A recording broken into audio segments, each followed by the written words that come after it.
Pourquoi c'est compliqué de se trouver des vêtements quand on porte des grandes tailles? Voyons voir.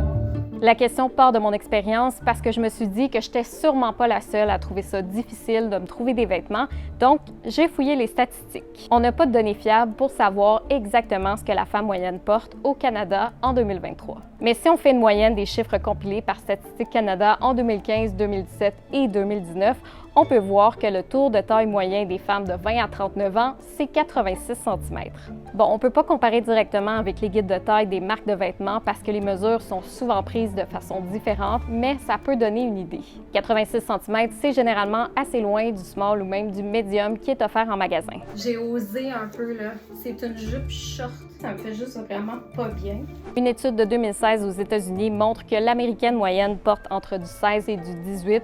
C'est l'équivalent souvent du X large, même si ça varie beaucoup d'une marque à l'autre. J'ai parlé à plusieurs personnes, dont Sonia Lévesque, qui est une experte en mode taille plus. Elle m'a expliqué que c'est rare les gens qui ont l'expertise pour concevoir des tailles étendues. C'est qu'il y a tout un processus pour développer ces tailles-là. Il faut les tester sur des mannequins d'ajustement, sur des clientes aussi. C'est beaucoup d'essais-erreurs.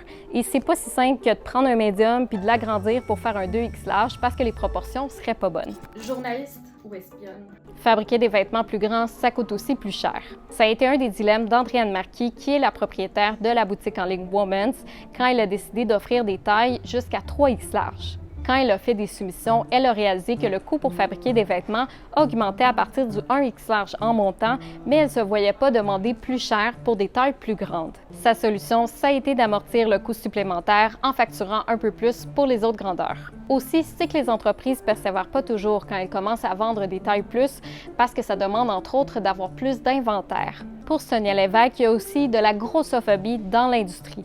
Ça expliquerait pourquoi les sections taille plus sont souvent à l'arrière des magasins et pourquoi il y a certaines marques qui offrent seulement des tailles étendues sur leur site web.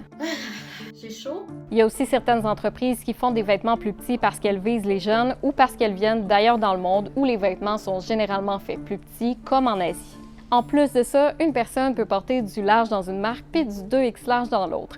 C'est parce que l'étiquetage des tailles n'est pas réglementé au pays. J'ai parlé à Marie-Ève Faust, qui est professeure à l'École supérieure de mode, et elle m'a expliqué que c'est les marques qui déterminent les tailles au meilleur de leur connaissance. Vu l'impact psychologique négatif que ça peut avoir, elle pense que ça devrait être réglementé.